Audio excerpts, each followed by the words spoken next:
Hey guys, welcome to government jobs Gyan YouTube channel. Guys, आज की इस वीडियो में हम बात करेंगे समग्र शिक्षा चंडीगढ़ के new recruitment notification online form apply process के बारे में।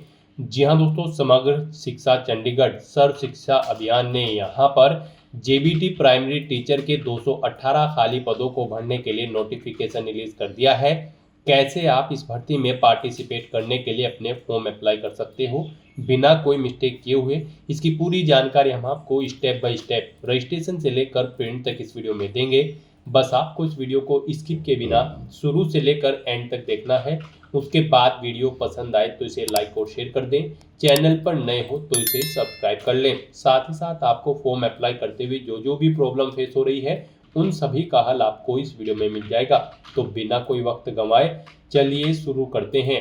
आपको इस वीडियो के डिस्क्रिप्शन बॉक्स में हमारी वेबसाइट ind-sarkari-naukri.in के इस पेज का लिंक मिल जाएगा। यहाँ पर आपको इस भर्ती के रिगार्डिंग सभी डिटेल्स प्रोवाइड कर दी गई है। सर्व शिक्षा अभियान एसएससी चंडीगढ़ ने यहाँ पर junior basic training JBT primary teacher के 218 खाली पदों को भरने के लिए नोटिफिकेशन रिलीज कर दिया है। आप 7 अगस्त 2025 से 28 अगस्त 2025 तक अपने फॉर्म अप्लाई कर सकते हो।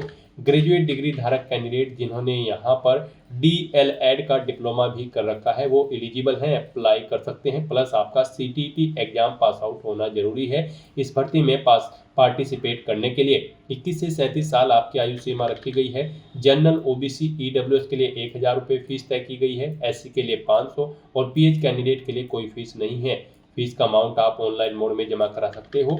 सिलेक्शन आपका ऑब्जेक्टिव टाइप टेस्ट के आधार पर होगा। ऑनलाइन मोड से आप ऑल इंडिया से अप्लाई कर सकते हो। इसके लिए आपको इस पेज को नीचे स्क्रॉल डाउन करना है, इंपोर्टेंट लिंक सेक्शन में आना है, ऑफिशियल नोटिफिकेशन PDF लिंक पर क्लिक करके इस भर्ती के नोटिफिकेशन को ओपन कर लेना है और इसमें से आपको पूरी डिटेल रीड कर लेनी है। यहाँ पर आपको सभी डिटेल्स प्रोवाइड कर दी गई है, जैसे कि क्या पोस्ट का नाम है, कितनी उसके लिए नंबर ऑफ वैकेंसीज है, कौन सी कैटेगरी के लिए कितनी वैकेंसीज है, कैसे आप अप्लाई कर सकते हो, कब से कब तक आप अप्लाई कर सकते हो, क्या यहाँ पर आपका एलिजिबिलिटी क्राइटेरिया होना चाहिए। पूरी जानकारी आपको इस नोटिफिकेशन में दे दी गई है। आप सभी डिटेल्स यहाँ से रीड करें, उसके बाद अपने फॉर्म अप्लाई कर लें। फॉर्म अप्लाई करने के लिए भी आपको हमारी वेबसाइट के इसी पेज पर ही अप्लाई ऑनलाइन का लिंक दिया गया है। जैसे ही आप इस लिंक पर क्लिक करेंगे आपके सामने यहाँ पर समग्र शिक्षा चंडीगढ़ का ये पोर्टल ओपन होगा।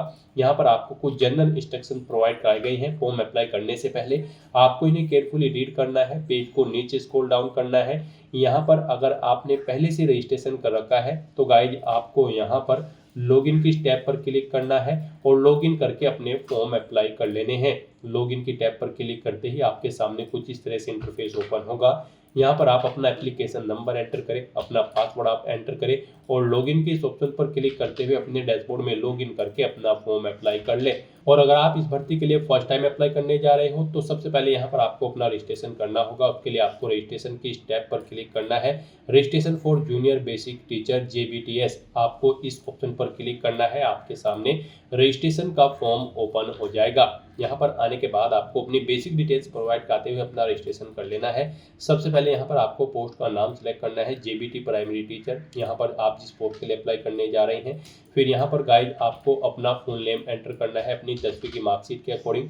उसके बाद यहाँ पर आपको अपनी डेट ऑफ बर्थ इस कैलेंडर में से सिलेक्ट कर लेनी है। फिर यहाँ पर आपको अपनी ईमेल ID एंटर करनी है और उसके बाद आपको सेंड या फिर रिसेंड ईमेल OTP के ऑप्शन पर क्लिक करना है।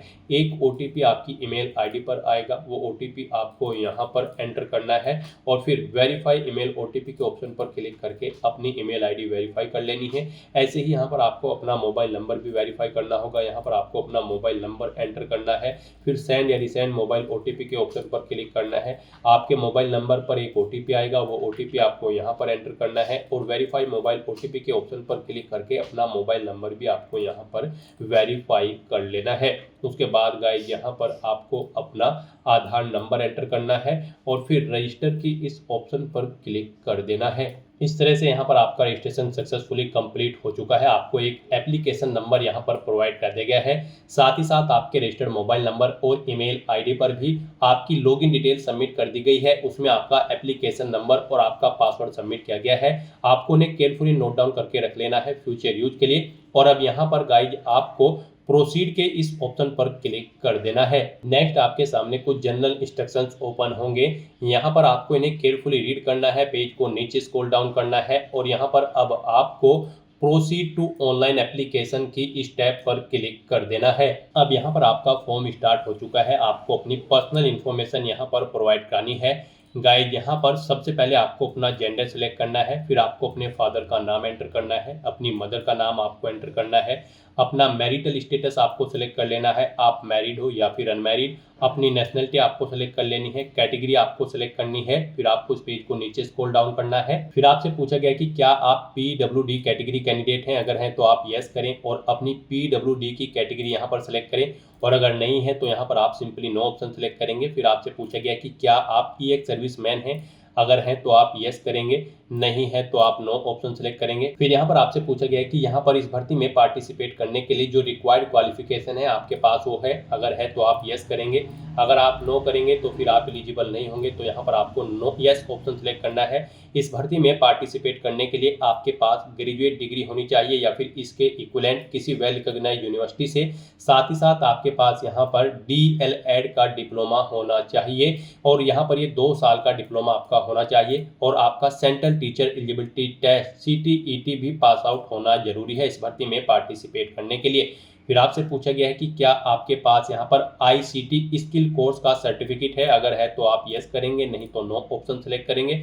उसके बाद आपसे पूछा गया है आप यहाँ पर अपना एग्जामिनेशन क्वेश्चन पेपर किस लैंग्वेज में चाहते हैं, Hindi and English, English and Punjabi, आप अपने कोडिंग ऑप्शन सेलेक्ट करें और उसके बाद फिर गाइड यहाँ पर आप proceed next to address detail के इस ऑप्शन पर क्लिक कर दें। नेक्स्ट यहाँ पर आपको अपने एड्रेस की डिटेल प्रोवाइड करनी है। यहाँ पर आप पहले अपना कोरोस्पोंडेंस एड्रेस एंटर करें, यहाँ पर उसके बाद आपको अपना परमानेंट एड्रेस एंटर करना है और अगर आपका परमानेंट एड्रेस आपके कोरोस्पोंडेंस एड्रेस के अकॉर्डिंग सेम है तो आप इस चेकबॉक्स को ओके कर देंगे। ऑटोमेटिकली आपका परमानेंट एड्रेस आपके कोरोस्पोंडेंस एड्रेस के अकॉर्डिंग फिल हो जाएगा। उसके बाद आपको इस पेज को नीचे स्क्रॉल डाउन करके प्रोसीड विद क्वालिफिकेशन डिटेल्स के इस ऑप्शन पर क्लिक कर देना है। अब यहाँ पर आपको अपनी क्वालिफिकेशन की डिटेल प्रोवाइड करनी है। गाइस इस भर्ती में पार्टिसिपेट करने के लिए आपका ग्रेजुएट डिग्री पास आउट होना जरूरी है या फिर इसके इक्विवेलेंट क्वालिफिकेशन आपके पास होनी चाहिए किसी वेल रिकॉग्नाइज्ड यूनिवर्सिटी से, साथ ही साथ आपके पास यहाँ पर 2 साल का DL.Ed का डिप्लोमा होना चाहिए और आपका CTET एग्जाम पास आउट होना रिक्वायर्ड है इस भर्ती में पार्टिसिपेट करने के लिए। तो यहाँ पर अपनी क्वालिफिकेशन देने के लिए आपको इस पेज को नीचे स्क्रॉल डाउन करके ऐड न्यू क्वालिफिकेशन की स्टेप पर क्लिक करना है और यहाँ पर अब आपको अपनी क्वालिफिकेशन की डिटेल देनी है। यहाँ पर आप ग्रेजुएट और इट्स इक्विवेलेंट ऑप्शन सेलेक्ट करें। उसके बाद यहाँ पर आप अपनी क्वालिफिकेशन का नाम लिख, ग्रेजुएशन आपने किस में की है जैसे कि BA, BCom, BSc, फिर आपको पासिंग ईयर यहाँ पर एंटर करना है, फिर कितने मार्क्स यहाँ पर आपने ऑब्टेन किए हैं ग्रेजुएशन में वो यहाँ पर आपको एंटर करने हैं, टोटल कितने मार्क्स थे जिसमें से आपने मार्क्स ऑब्टेन किए हैं वो आपको एंटर करने हैं, फिर आपका जो यहाँ पर रिजल्ट था वो बताना है आपको, वो परसेंटेज में था या फिर ग्रेड में या फिर CGPA में, आप अपने अकॉर्डिंग यहाँ पर ऑप्शन सेलेक्ट करें और अपनी परसेंटेज यहाँ पर आप एंटर कर दें। सब्जेक्ट यहाँ पर आप एंटर करें जो जो सब्जेक्ट आपके पास ग्रेजुएशन में थे और फिर गाइस यहाँ पर आपको यूनिवर्सिटी का नाम देना है जिससे आपने अपनी ग्रेजुएशन पास आउट की है। डिग्री का मोड आपको यहाँ पर सिलेक्ट कर लेना है, आपने रेगुलर पास आउट की है, प्राइवेट या फिर डिस्टेंस से, और उसके बाद फिर यहाँ पर आपको सेव क्वालिफिकेशन के ऑप्शन पर क्लिक करके अपनी ग्रेजुएशन की डिटेल सेव कर देनी है। इस तरह से यहाँ पर आपके क्वालिफिकेशन की डिटेल सक्सेसफुली ऐड हो जाएगी। इसमें अगर आप मॉडिफाई करना चाहते हैं तो मॉडिफाई कर सकते हैं, इसे डिलीट करना चाहते हैं तो आप डिलीट भी कर सकते हैं। अब यहाँ पर आपको दोबारा से ऐड न्यू क्वालिफिकेशन के स्टेप पर क्लिक करना है और अपनी DL.Ed की क्वालिफिकेशन की डिटेल प्रोवाइड करनी है और फिर आपको CTET एग्जाम पेपर की डिटेल यहाँ पर प्रोवाइड करनी है। तो आप ऐड न्यू क्वालिफिकेशन की स्टेप पर दोबारा से क्लिक करें और यहाँ पर अब आप अपनी diploma in elementary education DL.Ed का ऑप्शन सेलेक्ट करें। उसके बाद यहाँ पर आपको अपनी क्वालिफिकेशन का नाम देना है, पासिंग ईयर देना है, सेम ऐसे ही जैसे आपने ग्रेजुएशन में प्रोवाइड कराई है डिटेल। उसके बाद कितने मार्क्स आपने ऑब्टेन किए हैं वो आपको एंटर करने हैं, टोटल मार्क्स कितने थे जिसमें से आपने मार्क्स ऑब्टेन किए हैं वो यहाँ पर आपको एंटर करने हैं, कितनी परसेंटेज जो आपने ऑब्टेन की है इस डिप्लोमा में वो आपको एंटर करनी है और फिर यहाँ पर आपको अपने सब्जेक्ट्स एंटर कर देने हैं जो आपके पास इस डिप्लोमा में थे। किस बोर्ड या यूनिवर्सिटी से आपने ये डिप्लोमा किया है वो यहाँ पर आपको एंटर करना है। डिग्री का मोड यहाँ पर आपको सिलेक्ट कर लेना है कि वो यहाँ पर रेगुलर थी, प्राइवेट थी या फिर डिस्टेंस। इस तरह से यहाँ पर आपको अपनी डिटेल प्रोवाइड कर देनी है अपनी DL.Ed डिप्लोमा की, और ऐसे ही यहाँ पर आपको अपनी CTET पेपर फर्स्ट की डिटेल प्रोवाइड कर देनी है। और फिर आपको सेव क्वालिफिकेशन की स्टेप पर क्लिक करके अपनी तीनों क्वालिफिकेशन यहाँ पर आपको सेव कर देनी है। और उसके बाद फिर गाइस यहाँ पर आपको प्रोसीड टू अपलोड सर्टिफिकेट्स के ऑप्शन पर क्लिक कर देना है। नेक्स्ट यहाँ पर आपको अपना फोटो, सिग्नेचर और लेफ्ट थंब इम्प्रेशन अपलोड करने हैं। यहाँ पर आपके डॉक्यूमेंट JPG, JPEG, PNG या फिर GIF फॉर्मेट में होने चाहिए और इनका साइज यहाँ पर 80 KB से कम होना चाहिए। यहाँ पर अगर आपके किसी डॉक्यूमेंट का साइज कम या ज़्यादा है तो यहाँ पर आप उसे अपने अकॉर्डिंग दी गई गाइडलाइंस के अकॉर्डिंग सेट कर सकते हो। आपको गूगल पर जाना है, वहाँ पर इमेज रिसाइजर टाइप करना है। मल्टीपल ऑनलाइन वेबसाइट्स ओपन होंगी, किसी भी वेबसाइट को ओपन करें और वहाँ पर अपने जिस डॉक्यूमेंट का साइज आप दी गई गाइडलाइंस के अकॉर्डिंग सेट करना चाहते हैं उसे वहाँ पर अपलोड करें और उसका साइज दी गई गाइडलाइंस के अकॉर्डिंग सेट करके फिर उसे डाउनलोड करके यहाँ पर अपलोड कर दें। तो अपने इन डॉक्यूमेंट्स को अपलोड करने के लिए आपको चूज फाइल के इन ऑप्शंस पर क्लिक करना है, फाइल को सेलेक्ट कर लेना है और फिर आपको अपलोड फोटोग्राफ, अपलोड सिग्नेचर और अपलोड इंप्रेशन की इन टैब्स पर क्लिक करके अपने तीनों डॉक्यूमेंट्स को यहाँ पर अपलोड कर देना है। और उसके बाद फिर गाइस यहाँ पर आपको proceed to submit for review के इस ऑप्शन पर क्लिक कर देना है। नेक्स्ट आपके सामने कुछ इस तरह से इंटरफेस ओपन होगा। अब यहाँ पर आपको अपना एप्लीकेशन फॉर्म रिव्यू करना है। उसके लिए आपको रिव्यू योर ऑनलाइन एप्लीकेशन की स्टेप पर क्लिक करना है और अब यहाँ पर आपने जो डिटेल फिल की है अपने एप्लीकेशन फॉर्म में, स्टार्टिंग से आपको सभी डिटेल शो कर दी गई है। आपको सभी सेक्शंस यहाँ पर चेकआउट करने हैं और 1 बाय 1 करके आपको प्रोसीड नेक्स्ट के ऑप्शन पर क्लिक करते हुए आगे बढ़ जाना है। इस तरह से आपको 1 बाय 1 करके अपने एप्लीकेशन फॉर्म के सभी सेक्शंस को रिव्यू कर लेना है। उसके बाद आपके सामने कुछ इस तरह से इंटरफेस ओपन होगा।